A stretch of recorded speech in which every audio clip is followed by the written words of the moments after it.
శుభోదయం మిత్రులారా, వార్తా కథనాలపై విశ్లేషణ కార్యక్రమం టీజీటీవీ మార్నింగ్ న్యూస్ కు స్వాగతం. నేను మీ జల్లి సత్య. ముందుగా రాష్ట్రంలోని ప్రధాన వార్తలను కనుక పరిశీలించినట్టయితే బీఆర్ఎస్ రజతోత్సవ కార్యక్రమం నేడు బీఆర్ఎస్ ఆవిర్భావ ఇక్కడ ఉత్సవాలు రాష్ట్ర వ్యాప్తంగా నిర్వహించబోతా ఉన్నారు. మరోవైపు తెలంగాణ భవన్లో ఇక్కడ బీఆర్ఎస్ అధ్యక్షుడు కేసీఆర్ సమక్షంలో ప్రతినిధుల సభ నిర్వహించబోతా ఉన్నారు.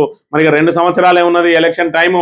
ఇప్పటికే 3 సంవత్సరాల పాటు ప్రజలను వేధించుకు తింటున్నటువంటి కాంగ్రెస్ ను మెడలు వంచి ఏ విధంగా ఇక్కడ వాళ్ళు ఇచ్చినటువంటి 6 గ్యారెంటీలు కానీ 420 హామీలను కానీ నిలబెట్టే కార్యక్రమం, మరోవైపు ఏదైతే జరుగుతున్నటువంటి ఈ దోపిడీని అరికట్టడానికి, అదేవిధంగా ప్రజలు పడుతున్న సమస్యల నుంచి వాళ్ళను బయటపడేయడానికి తీసుకోవాల్సిన కార్యాచరణకు సంబంధించి దాని మీద పూర్తిగా కూలంకషంగా చర్చించబోతున్న అంశాన్ని కూడా మనం ఇక్కడ చూడాలి. మరోవైపు చూసుకున్నట్టయితే ఏదైతే కాంగ్రెస్ ప్రభుత్వానికి ఇప్పటి వరకు అడుగులకు మడుగులెత్తినటువంటి పచ్చ పత్రికలు కూడా మెల్లమెల్లగా వాళ్ళ లోపల ఉన్న లోపాలను ఎత్తి చూపుతా ఉన్నాయి. మొన్నటికి మొన్న రాధాకృష్ణ ఆయన తొలి పలుకు చిలుక పలుకులలోనే వలికిండు, కాంగ్రెస్ మీద వ్యతిరేకత ప్రారంభమవుతుందా అని. వ్యతిరేకత ప్రారంభమవుడు కాదు, వ్యతిరేకత పీకలు రాక వచ్చింది.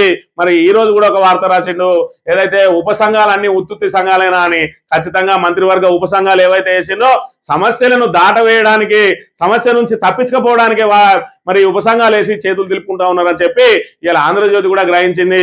ఇలా ఏదైతే కాంగ్రెస్ అడుగులకు మడుగులొత్తు కాంగ్రెస్ ప్రభుత్వానికి జాకీలు పెట్టడానికి, లేపడానికి ఏదైతే ప్రయత్నం చేస్తా ఉన్నదో, పీకల్లోతుకు కూరిపోయిన కాంగ్రెస్ కు ఇంకా కూడా జాకీలు లేపే వార్తలు రాసే ఉంటే తమకు పూర్తిగా ఇక్కడ పుట్టగతులు ఉన్నాయని చెప్పి గ్రహించిన ఆంధ్రజ్యోతి కూడా క్రమక్రమంగా ఒక్కో విషయాన్ని ప్రజల ముందు ఉంచే ప్రయత్నం చేస్తున్న పరిస్థితిని కూడా మనం ఇక్కడ ప్రధానంగా గమనించాలి. వార్తా కథనాలను కనుక చూసుకున్నట్టయితే ముందుగా నమస్తే తెలంగాణలో రజతోత్సవం దిగ్విజయం, వచ్చే ఎన్నికలు కేసీఆర్ ను తెచ్చే ఎన్నికలు, నేనే గులాబీ ఆవిర్భావ పండుగ రాష్ట్రాన్ని సాధించి వెలుగులు పంచిన బీఆర్ఎస్ 25 ఏళ్ల కింద జలదృశ్యం నుంచి ప్రస్థానం, 14 ఏళ్ల పాటు ప్రత్యేక రాష్ట్రం కోసం ఉద్యమం, 10 ఏళ్ల పాలనలో సబ్బండ వర్గాల సంక్షేమం, ప్రతిపక్ష పాత్రలో ప్రజల కోసమే పోరాటం, నాడు నేడు తెలంగాణ ప్రజల భరోసా బీఆర్ఎస్, 26వ ఆవిర్భావ వేడుకకు తెలంగాణ ముస్తాబు, మధ్యాహ్నం రాష్ట్ర కార్యవర్గ సమావేశం, హాజరుగానున్న బీఆర్ఎస్ నేత కేసీఆర్, పార్టీ భవిష్యత్ కార్యాచరణపై దిశానిర్దేశం, ఊరూరా గులాబీ జెండాలు ఎగురవేయాలి, బీఆర్ఎస్ ఆవిర్భావ వేడుకలపై కేటీఆర్ పిలుపని చెప్పి బీఆర్ఎస్ ఆత్మగౌరవ ప్రతీక, ప్రజా ఉద్యమ పతాక, 6 దశాబ్దాల అన్యాయం, అణచివేయబడిన ఆకాంక్షల మధ్య 2001లో జలదృశ్యంలో ప్రారంభమైనటువంటి టిఆర్ఎస్ ఏదైతే ఒక్కడిగా అడుగుపెట్టిండు కేసీఆర్, ఒక్కనిగా అడుగుపెట్టి సబ్బండ వర్గాలను కూడా ఏకం చేసి చావు నోట్లో తలబెట్టి తెలంగాణను తీసుకొచ్చిన తెలంగాణలో నిధులు, నీళ్లు, నియామకాల కోసం ఏదైతే మనం ఈ పోరాటం చేసి ఆత్మగౌరవ పోరాటంలో భాగంగా మనం ఈ రోజున తెలంగాణను సాధించుకున్నామో, ఆ సాధించుకున్న తెలంగాణను బంగారు తెలంగాణగా మార్చే కార్యక్రమంలో భాగంగా పారదర్శక పాలన అందిస్తే ఇవాళ కాంగ్రెస్ ప్రభుత్వం కళ్ళబొల్లి మాటలు చెప్పి 6 గ్యారంటీల పేరుతోటి ఇక్కడ ఏదైతే అరచేతిలో వైకుంఠం చూపించి ఇలా సబ్బండ వర్గాలను మోసం చేసి అధికారంలోకి వచ్చి ఇలా ఏదైతే ప్రజలను అణచివేస్తూ వాళ్ళ నెత్తుల మీద నాట్యం చేస్తా ఉన్నది. వాళ్ళ మెడలు వంచి ఇలా ఏదైతే ఈ సబ్బండ వర్గాల ప్రజలకు అండగా నిలవాల్సిన అవసరం ఉన్నది. ఈ దోపిడీకి గురవుతున్న తెలంగాణను కాంగ్రెస్ ఏదైతే కబంధ హస్తాల నుండి విముక్తి కల్పించాల్సిన బాధ్యతను ఇక తీసుకోవాలి. ఇప్పటికే ఎక్కువ సమయం ఇచ్చిన కాంగ్రెస్ కు ఇక వాళ్ళ మీద ప్రతినిత్యం పోరాటమే చేయాలని చెప్పి ఏదైతే పార్టీ శ్రేణులకు దిశానిర్దేశం చేయడానికి కేసీఆర్ ఈ రోజున ప్రతినిధుల సభను ఏర్పాటు చేసిన విషయాన్ని మనం ఇక్కడ చూడవచ్చు.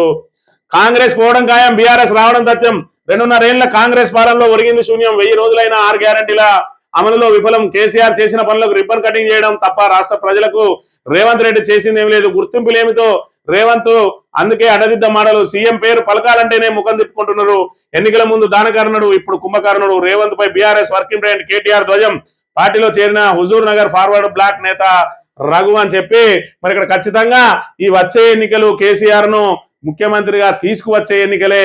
ఇవాళ ఏదైతే ప్రధాన ఎజెండా, రాబోయే అసెంబ్లీ ఎన్నికల్లో ప్రధాన ఎజెండా కేసీఆర్ ను ముఖ్యమంత్రిని చేసుకోవాలి, తెలంగాణను బాగుపరచుకోవాలి. అదే తెలంగాణ ప్రజల ఎజెండా. ఇది బీఆర్ఎస్ ఎజెండా కాదు, మరొక పార్టీ ఎజెండా కాదు. ఇవాళ తెలంగాణ ప్రజలకు అవసరమైంది ఆ ఎజెండా. ఖచ్చితంగా వచ్చే ఎన్నికల్లో బీఆర్ఎస్ ను గెలిపియాలి, కేసీఆర్ ను ముఖ్యమంత్రిని చేసుకోవాలి, ఆ బాధ్యత ప్రజలే తీసుకోవాలని చెప్పి ఇవాళ ప్రజలే బీఆర్ఎస్ ను నెత్తి మీద వేసుకొని ఆ బాధ్యతను మోయడానికి సిద్ధంగా ఉన్న పరిస్థితి. వివిధ పార్టీల నుంచి కూడా ఇక్కడ బీఆర్ఎస్ తెలంగాణకు శ్రీరామ రక్ష అని పార్టీలలో చేరుతున్న పరిస్థితిని కూడా మనం ఇక్కడ చూడాలి.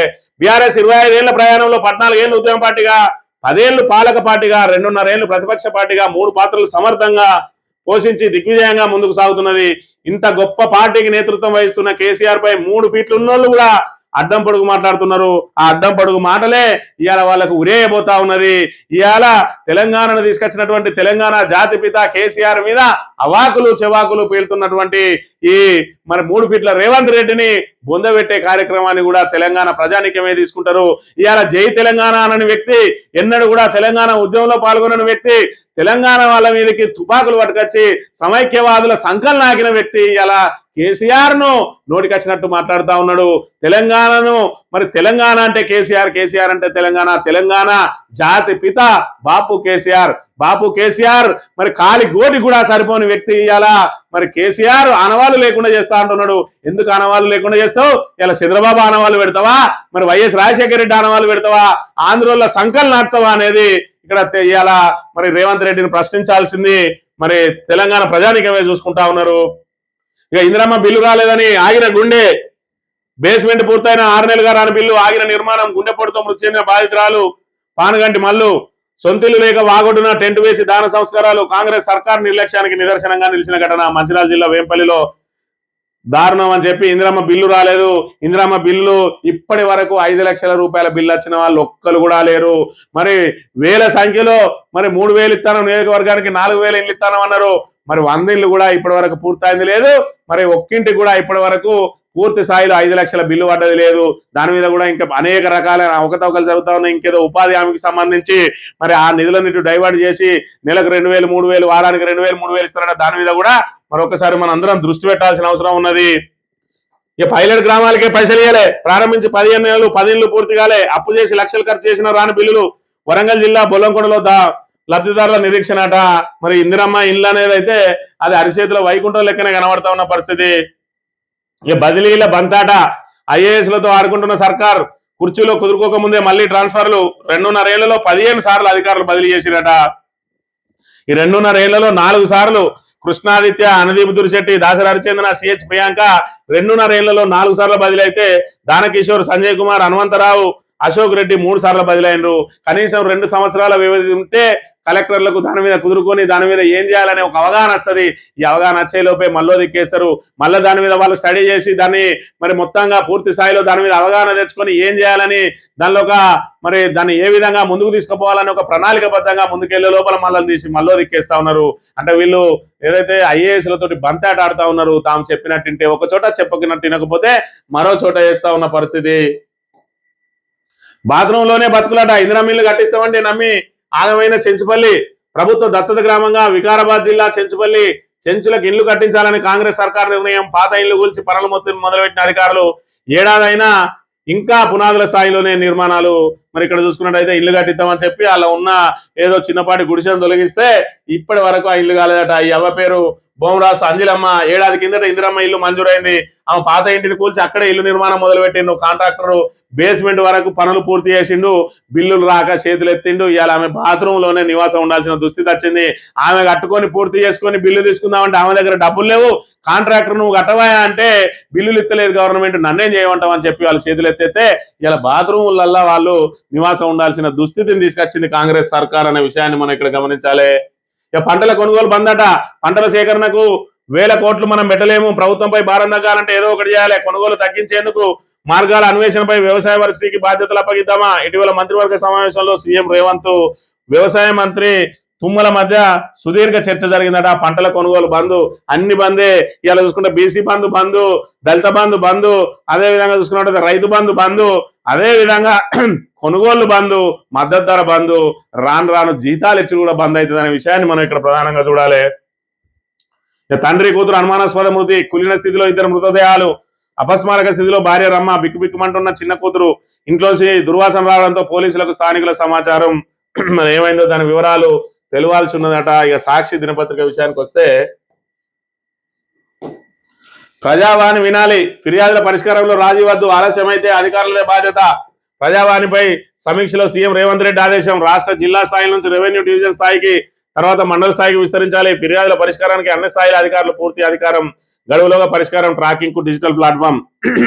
ఎక్కడన్నా ప్రజావాణి ద్వారా ఇదివరకు ఒక్క సమస్య పరిష్కారం అయిందని విన్నరా?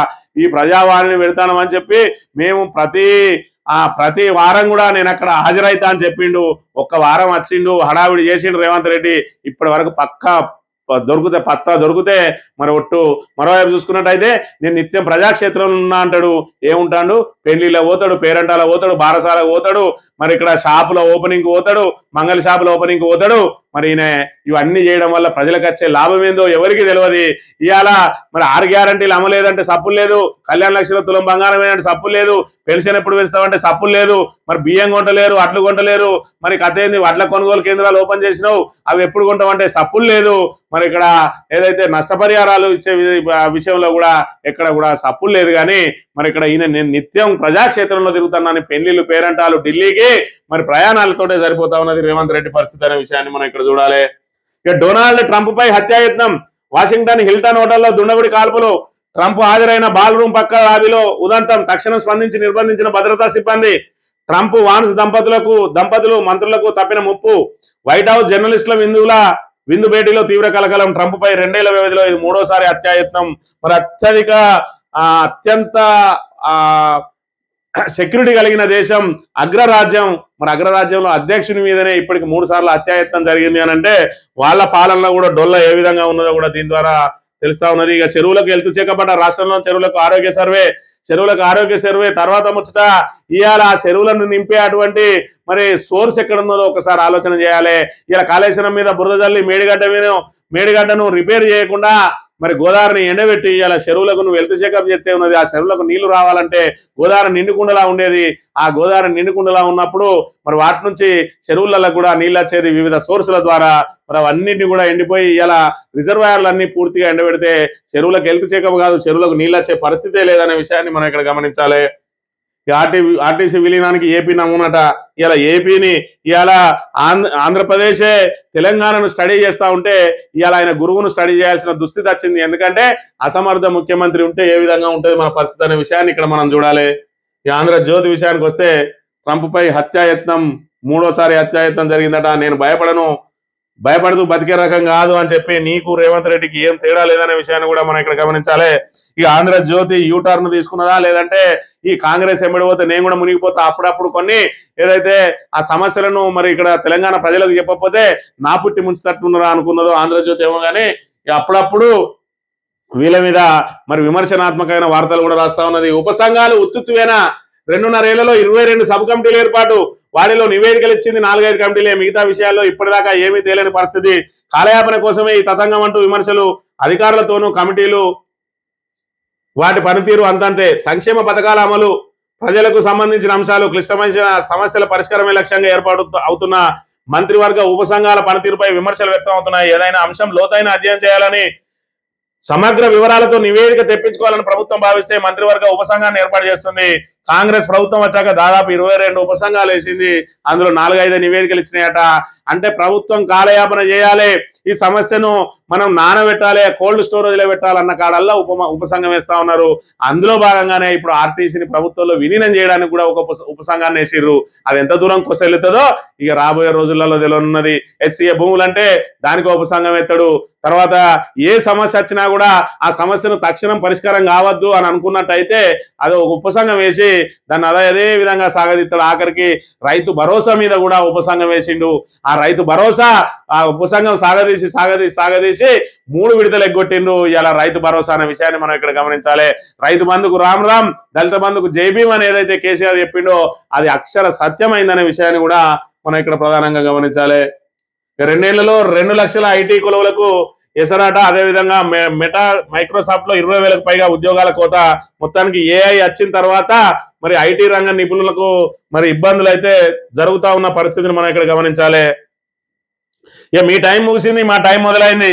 ప్రతి కుక్కకు ఓ రోజు వస్తుంది కానీ కవితకు ఓ రోజు వస్తుందని మాత్రం మరి కళలో కూడా ఎవ్వరు కూడా దాన్ని ఊహించడానికి కూడా ప్రయత్నం చేయడం లేదు. ఎందుకంటే వాపును చూసి బలపనుకొని తిరుగుతున్న కవితక్క మరి ఇక్కడ ఏదైతే ఖచ్చితంగా ఎడ్ల బండి మీద పోయిన కుక్క సాత్రంగానే ఆమె మరి అతిగా ఊహించుకుంటా ఉన్నది. తెలంగాణ ఉద్యమాన్ని అంతా కూడా ఆమె వీపు మీద మోసిన అనే మరి ఆ భ్రమలో ఉన్నాయి. కాబట్టి ఆమె మబ్బు తెరలు తొలగాలంటే ఆమె ఏదన్నా ఒక ప్రత్యక్ష ఎలక్షన్లలో నిలబడాలి. అప్పుడు కానీ ఆమెకు ఉన్నటువంటి ఉన్నటువంటి ఆ మబ్బు తెరలు తొలగిపోవు.